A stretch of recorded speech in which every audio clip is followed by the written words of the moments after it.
Assalamu alaikum and welcome back. We are continuing with our fine-tuning of the universe lecture series. This is now lecture 15, and the title of this lecture is The Magic of Carbon Synthesis. As you know, we are carbon-based life forms. We will probably have more to say about carbon later on, but suffice it to say that without carbon being made in stars, we would not be here to speculate on the fine-tuning of the universe. And the story of the discovery of the magic of carbon synthesis is one of the most famous examples of fine-tuning, and it is a perfect segue for us into our next topic, which is the forces of nature. Let us just put things in a little bit of perspective so that we see where this topic kind of fits into our general scheme. As you remember, we are discussing fine-tuning in terms of the physical laws of nature. And we said that every law of nature has certain elements. There's the form of the law, the mathematical equation, and the law usually describes how forces affect material particles. And in the law, there are constants of nature, sort of like the gravitational constant, which measures the strength of the force of gravity, and masses of the fundamental particles. Also, within a physical law, there are initial conditions. How are those particles starting out for the physical law to use the forces to make them move or do something else? So at the beginning of our lecture series, we talked a lot about initial conditions, particularly the initial conditions of the Big Bang and how they had to be just right to produce a life-bearing universe. After that, we talked about the extreme fine-tuning of the masses of fundamental particles. That was a perfect sort of opportunity to cover a harder topic, which is the Higgs boson. And we spent a few lectures talking about the Higgs boson, and I hope you were able to stay with us for that, because I know we went into some depth there, and that's why most elementary discussions avoid it. What is left? Well, just like the initial conditions had to be essentially perfectly fine-tuned, and the masses of the fundamental particles had to be initially fine-tuned for life to exist, it turns out that the strengths of the fundamental forces are also incredibly fine-tuned. And a perfect beginning point to see that is the so-called magic of carbon synthesis. So that's where this fits in. It is the introduction to our discussion of the fine-tuning of the strengths of fundamental forces. Okay, before we go on, let us ground our discussion in Quran with the verses that we have reviewed multiple times before, because people sometimes say, well, this is all science, where's the Quran? Well, there is not a specific Quranic verse about the intricacies of carbon synthesis. However, I do think that this is very, very Quran pertinent and Islam pertinent to appreciate the big picture which the Quran lays out about the creation. أعوذ بالله من الشيطان الرجيم والسماء رفعها ووضع الميزان. And the firmament he has raised high and he has set up the balance of justice. And as I mentioned, and God knows best, I believe that this is not just talking about the balance of justice, but the balance of physical creation, the balance of the parameters that need to make this universe what it is. And this is perhaps more explicitly evident in the second verse from Surah Al-Qamar, إِنَّ كُلَّ شَيْءٍ خَلَقْنَاهُ بِقَدَرٍ. Verily, all things we have created in proportion and measure. And the purpose of this series is to see how fine-tuned that measure is, and to get a sense of what it is that is being measured.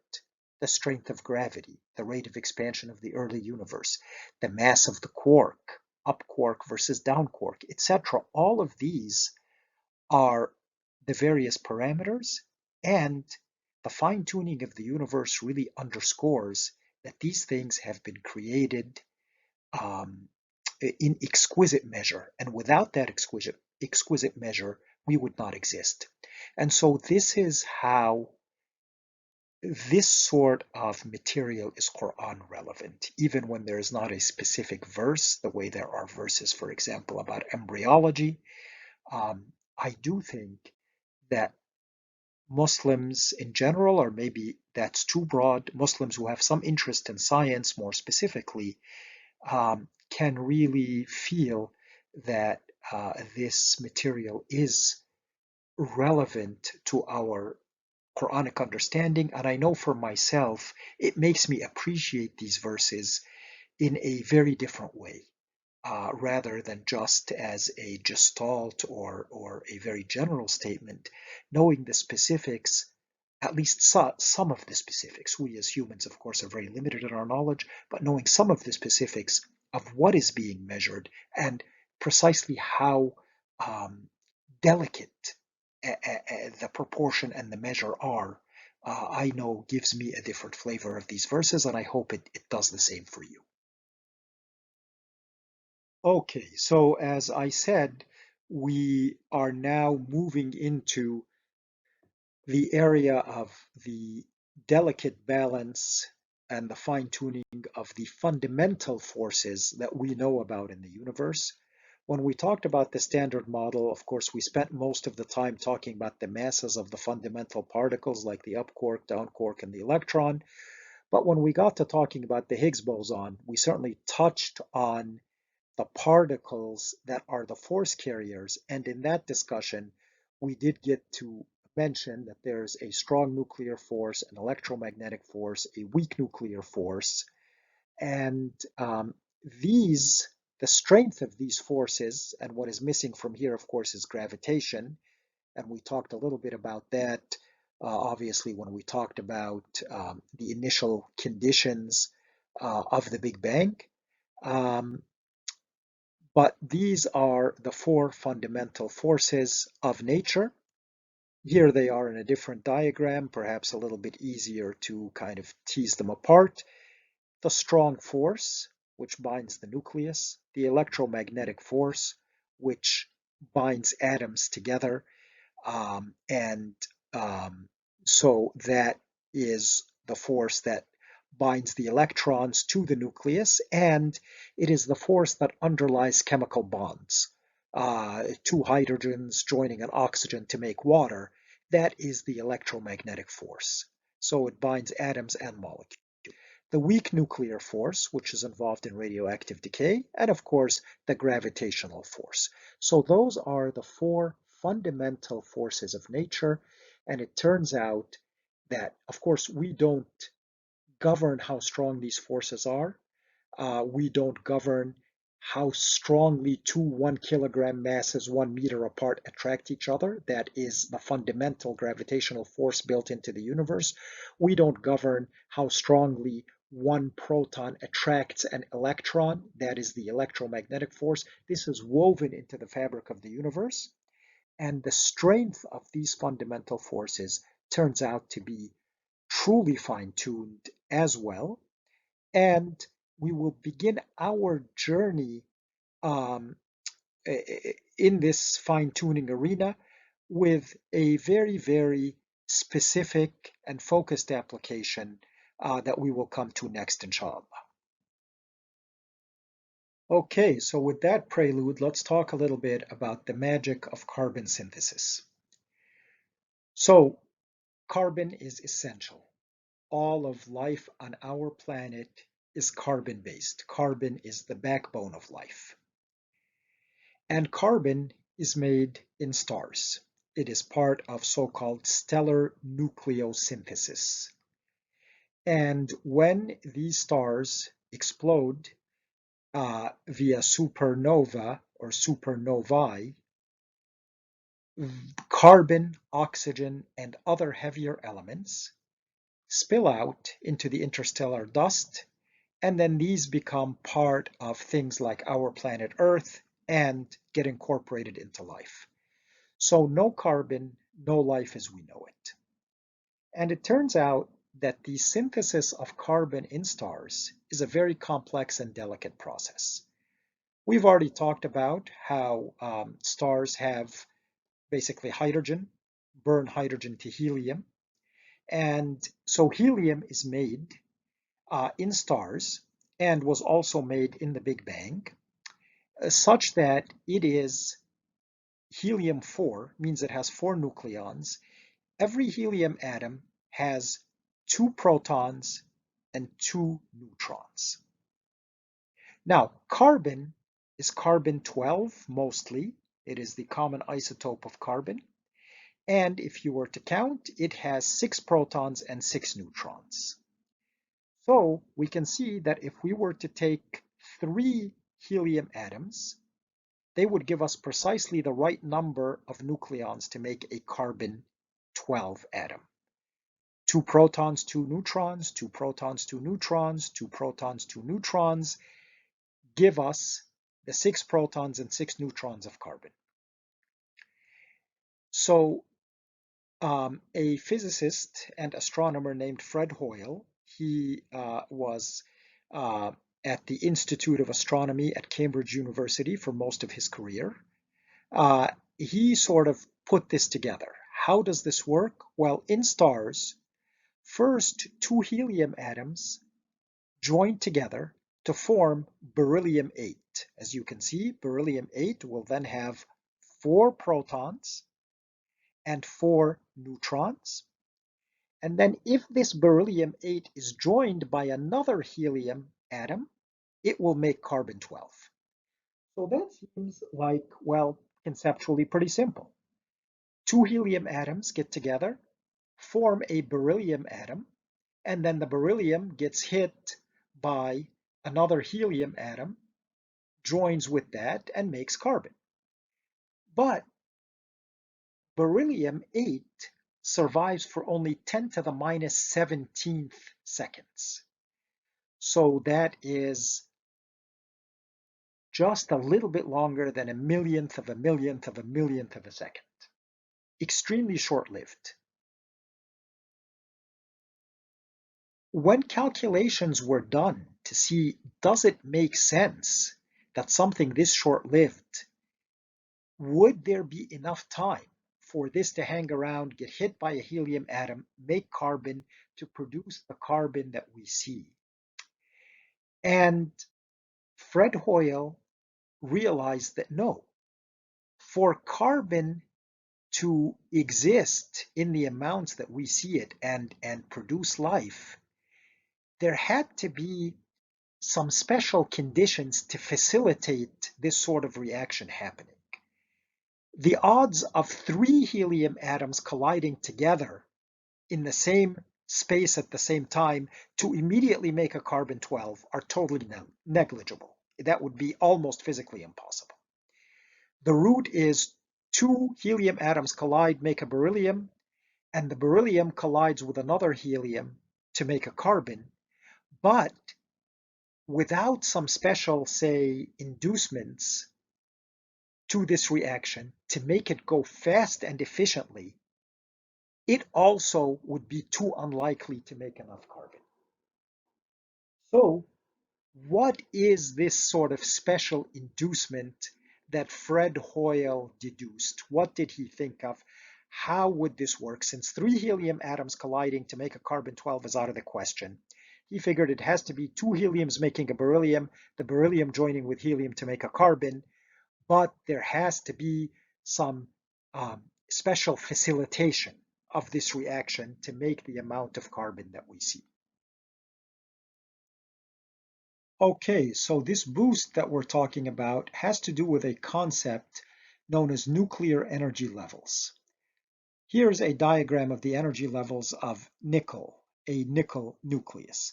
The important take-home point here is that In the ground state, in the natural unexcited state, we call that the zero energy of the nucleus. If the nucleus absorbs energy and becomes so-called excited, it can have an energy state up here, or if it absorbs even more energy, here, or some higher energy levels up here. These are the natural energy levels of the nickel nucleus based on quantum mechanical laws and rules. The nucleus can't exist in whatever energy level it wants. It can't, for example, exist here. It can either be here or here. These are the natural energy levels of the nickel nucleus. And when the excited nucleus goes from one energy level to another, it gives off energy and would give off a gamma ray of a given strength depending on the transition.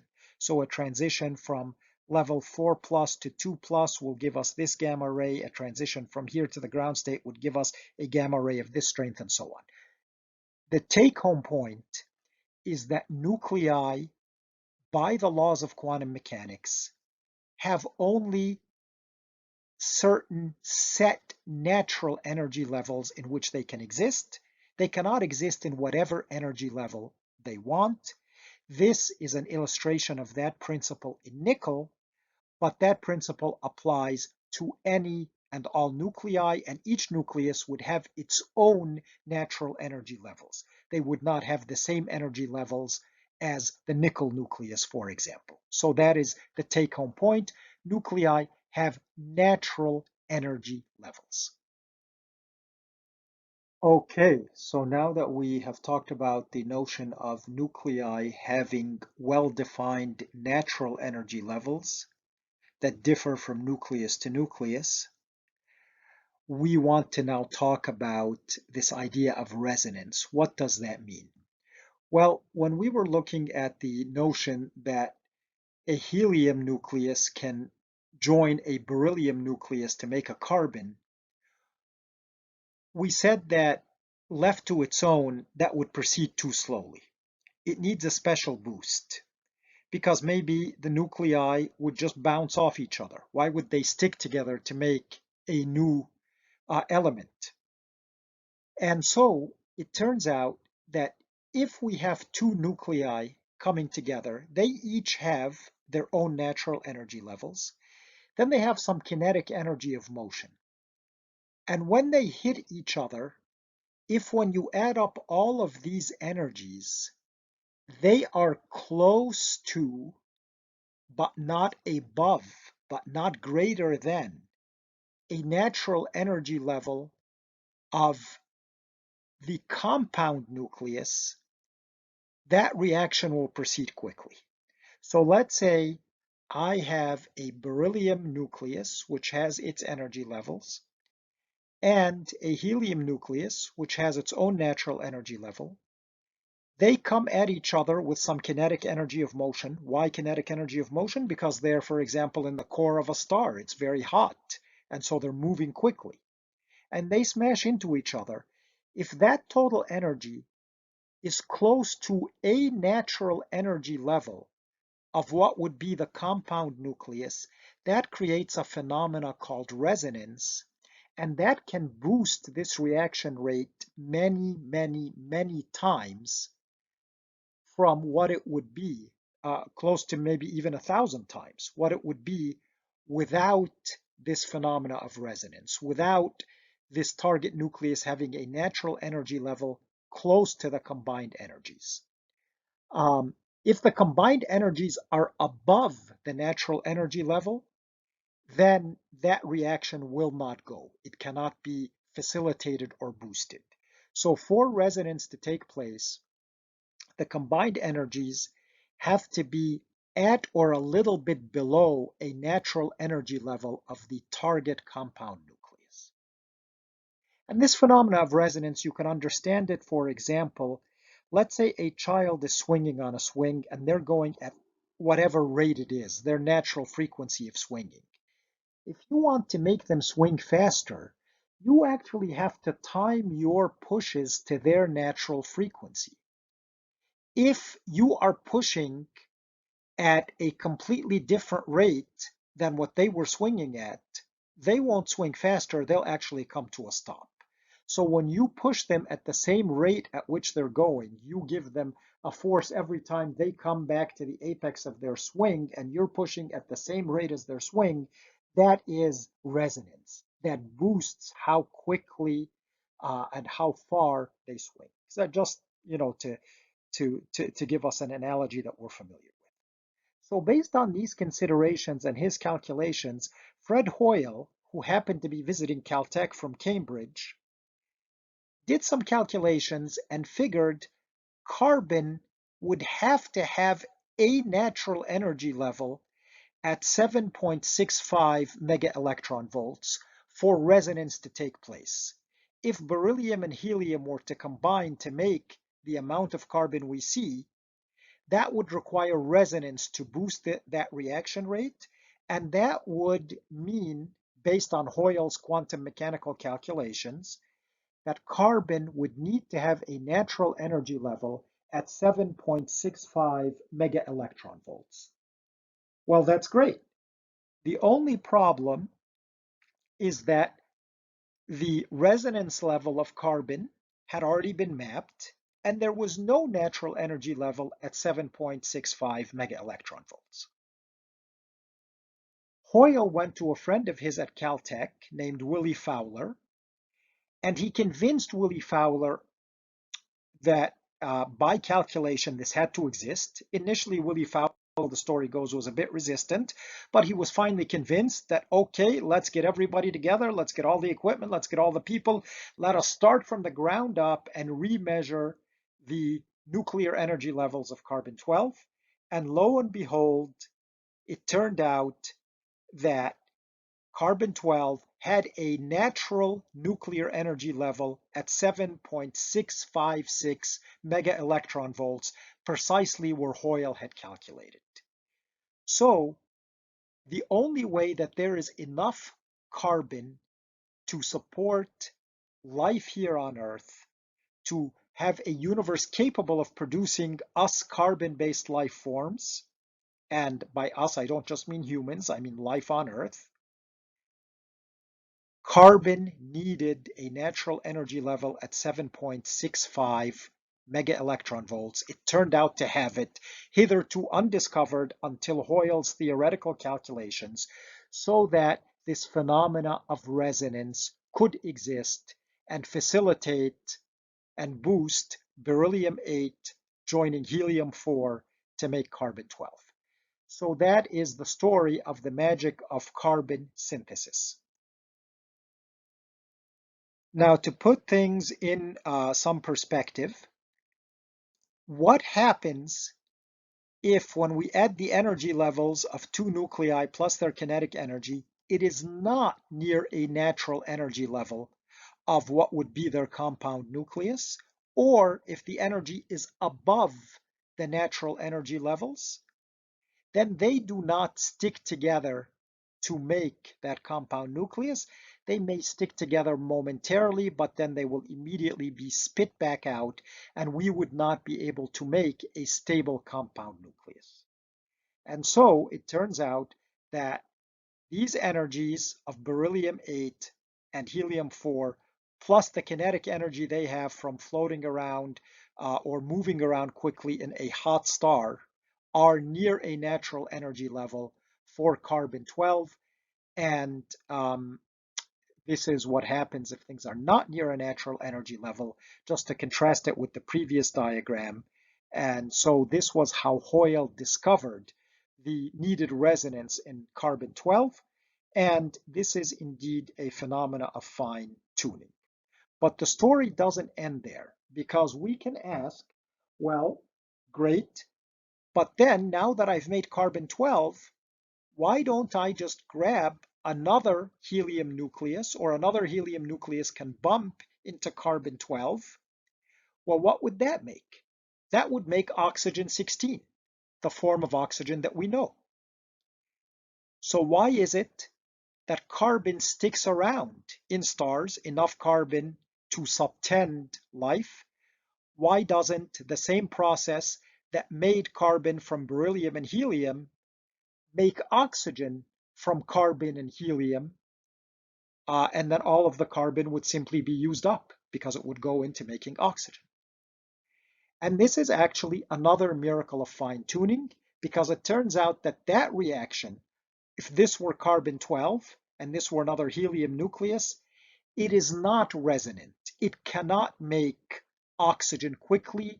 Oxygen synthesis does not get the boost of resonance because it turns out that these combined energy levels are just above the resonance level of the natural energy level in the oxygen nucleus. And so all of our carbon does not get burned up making oxygen. And that is how carbon is saved. There's a resonance that helps in producing carbon, but an absence of resonance that keeps all of that carbon from then being turned into oxygen. Okay, let's look at this process numerically now so that we can appreciate how finely tuned it is. Resonance exists for the synthesis of carbon from beryllium and helium. And when we look at the energies of beryllium and helium together, we get 7.367 mega electron volts. We throw in some kinetic energy of motion of these nuclei, and it gets it right onto the natural energy level of carbon of 7.656 mega electron volts, and carbon synthesis gets this magical boost so that we can make the carbon that life needs. But now, if I take carbon-12, for example, plus helium, and I look at their energies plus the kinetic energy, well, carbon plus helium, their energy sum is 7.162 mega electron volts. The relevant energy level for oxygen is 7.119 mega electron volts. These two together, without even any kinetic energy, are already just a little bit greater than the natural energy level for oxygen. So there is no resonance boost to making oxygen from carbon and helium. And so the presence of a resonance boost makes the carbon that we see possible for carbon synthesis, and the absence of a resonance boost keeps that carbon around and preserves it from all being burned up and turned into oxygen. And that is how there is both enough carbon and enough oxygen for the delicate balance of life in this universe. Okay, if you remember, I had said that we would use this story of the magic of carbon synthesis as a segue into the fine-tuning of the forces of nature. So far, I haven't mentioned the forces of nature. Well, we've been talking about these natural energy levels in the nuclei. Well, what sets those? Why are those levels what they are in each particular nucleus? And it turns out that this is a very delicate and very complex interaction between the strong nuclear force and the electromagnetic force. And that interaction is what makes the levels what they are, given the number of protons and neutrons in a particular nucleus. Those calculations could not be made precisely at the time that Fred Hoyle discovered the resonance level. Enough was there for him to calculate what the resonance level for carbon needed to be. But what would happen if these forces were varied just a little bit? That could not be calculated. That came years later, and here is now a graph. And the bottom line of this graph, here are the abundances, the predicted abundance versus the observed abundance, a curve for carbon, a curve for oxygen, and the variations in the strong nuclear force and the variations in the electromagnetic force. And here is where we are in our universe.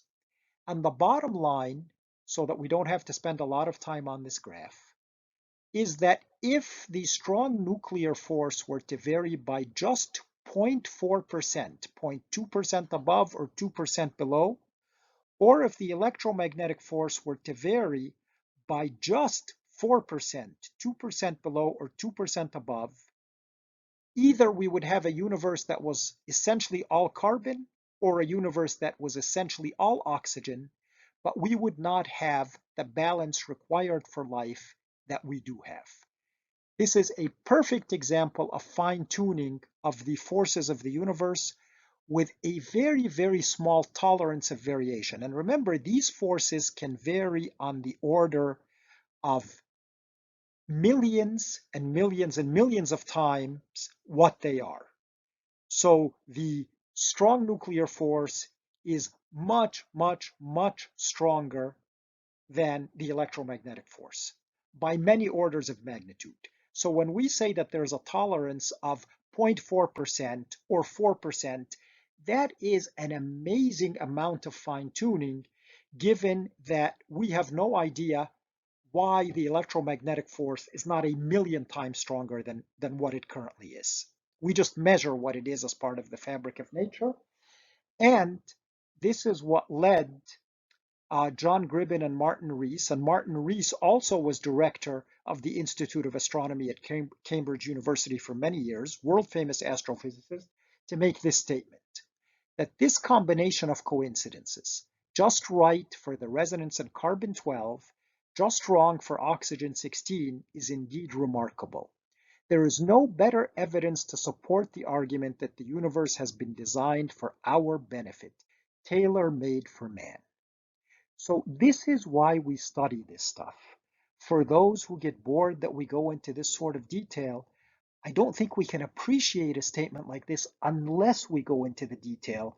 So I sincerely hope that you appreciate this as much as I do or more than I do, and are not bored by the detail that we're going into, and that going into this level of detail gives us a different level of appreciation and awe when we come across a Quranic verse like this, إِنَّ كُلَّ شَيْءٍ خَلَقْنَاهُ بِقَدَرٍ, with which we started this lecture, that verily all things we created in proportion and measure, and we have just seen a little bit of that measure and its finesse.